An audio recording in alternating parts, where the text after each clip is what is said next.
सभी आपको को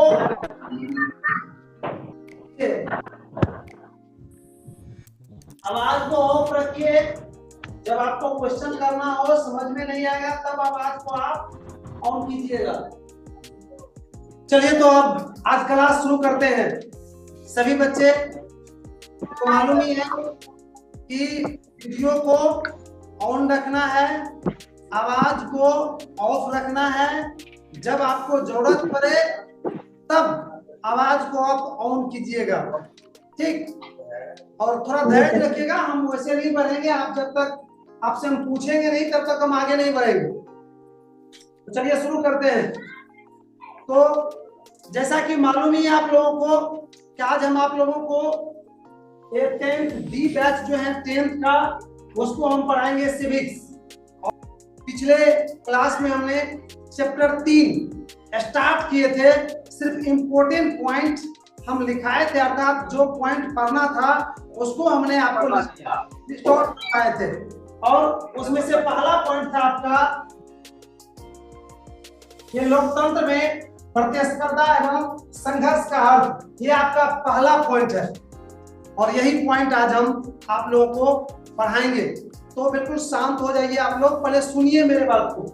यहाँ पर लोकतंत्र कुछ शब्द हैं, उस पर मैं थोड़ा सा उसका विश्लेषण कर देता हूँ, फिर उसको एक करके भी बताएंगे, अलग अलग करके पहले बताते हैं। सबसे पहले है लोकतंत्र। जी लोकतंत्र, तो लोकतंत्र क्या है? लोकतंत्र एक शासन पद्धति का नाम है जिसमें जनता के द्वारा शासक चुना जाता है और शासक की संपूर्ण शक्ति जनता के बीच उपस्थित रहती है, उसी को कहा जाता है लोकतंत्र। तो लोकतंत्र समझ में आ गया। अब है प्रतिस्पर्धा। प्रतिस्पर्धा का मतलब होता है एक दूसरे से आगे निकलना। जैसे खेल के मैदान में दो व्यक्ति दौड़ रहे हैं तो चाहते हैं कि एक दूसरे को हम पीछे कर दे, एक दूसरे से आगे निकल जाए, तो वहां पर प्रतिस्पर्धा की स्थिति उपस्थित रहती है। और तीसरा पॉइंट है मेरे भाई इसमें संघर्ष। संघर्ष का तात्पर्य होता है किसी चीज को पाने के लिए जो हम लगातार प्रयास करते हैं, उसी को कहा जाता है संघर्ष। तो शायद तीनों चीज आपने समझ गए और अब यहाँ पर मिला के, तीनों को मिला के हम कुछ बताने जा रहे हैं। पहला है लोकतंत्र में प्रतिस्पर्धा। तो लोकतंत्र में प्रतिस्पर्धा का तात्पर्य हो गया कि लोकतंत्र शासन में राजनीतिक दल है, लोगों के समूह है अर्थात जनसमूह जिसको कहते हैं, ये दो के अलावा भी जनता भी है। ये लोग सरकार से शासन व्यवस्था में अधिक से अधिक भागीदारी करने के लिए, सरकार से अधिक सुविधा लेने के लिए ये लोग एक दूसरे से आगे निकलने का प्रयास करते हैं। जैसे दो राजनीतिक पार्टी को हम ले लेते हैं, तो दो राजनीतिक पार्टी क्या करते हैं? वो चाहते हैं कि हम अधिक से अधिक सीट पर अधिकार करके हम सत्ता पर अधिकार कर लें। दूसरा पार्टी चाहते हैं हम अधिक से अधिक सीट पर अधिकार करके सत्ता पर अधिकार कर लें। तो ये दोनों राजनीतिक पार्टी देख लीजिए किस तरह से प्रतिस्पर्धा कर रहा है। दोनों राजनीतिक पार्टी किस तरह से सत्ता को पाने के लिए क्या क्या कर रहे हैं, वही कहलाते हैं प्रतिस्पर्धा। और लोकतंत्र में प्रतिस्पर्धा की स्थिति हर वक्त देखने को मिलता है। हर वक्त खासकर राजनीतिक पार्टी के बीच तो लोकतंत्र में प्रतिस्पर्धा रहता ही है। अब आ जाइए कि लोकतंत्र में संघर्ष का, तो मैंने अभी भी कहा संघर्ष का मतलब होता है किसी लक्ष्य को पाने के लिए, किसी चीज को पाने के लिए जो लगातार प्रयास किया जाता है, उसी को कहा जाता है संघर्ष। तो लोकतंत्र में जनता से लेकर और सभी जनसमूह, सभी राजनीतिक पार्टी अधिक से अधिक भागीदारी के साथ साथ अपना अधिकार प्राप्त करने के लिए, अपनी सुविधा प्राप्त करने के लिए लगातार प्रयास करते रहते हैं, उसी को कहा जाता है जनसंघर्ष।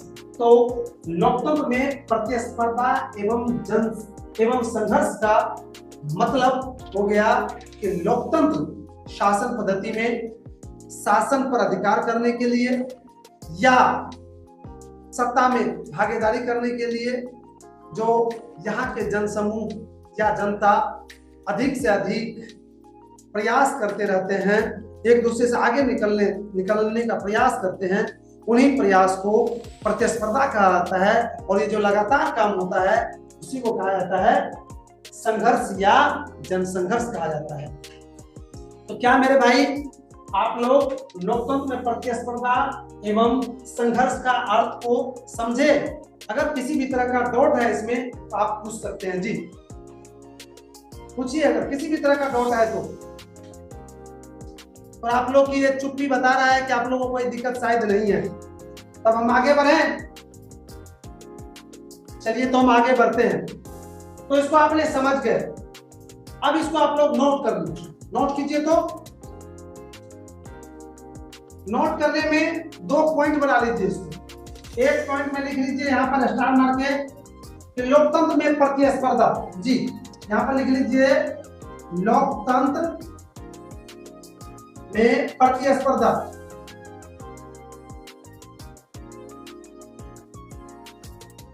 लोकतंत्र में प्रतिस्पर्धा देके डैश दीजिए और अब लिखिए। तो प्रतिस्पर्धा का अर्थ होता है दूसरे से आगे निकलना। पूर्ण विराम। लोकतंत्र में सत्ता पाने के लिए, अधिकार पाने के लिए, सुविधा पाने के लिए प्रतिस्पर्धा की स्थिति हर वक्त बनी रहती है। तो ये हो गया। अब दूसरा स्टार मार्क। प्रतिस्पर्धा के बाद क्या बोले हैं सर? प्रतिस्पर्धा बनी रहती है। अब हम लोग चलेंगे लोकतंत्र में संघर्ष या जनसंघर्ष लिख दीजिएगा तो और बेटर हो जाएगा।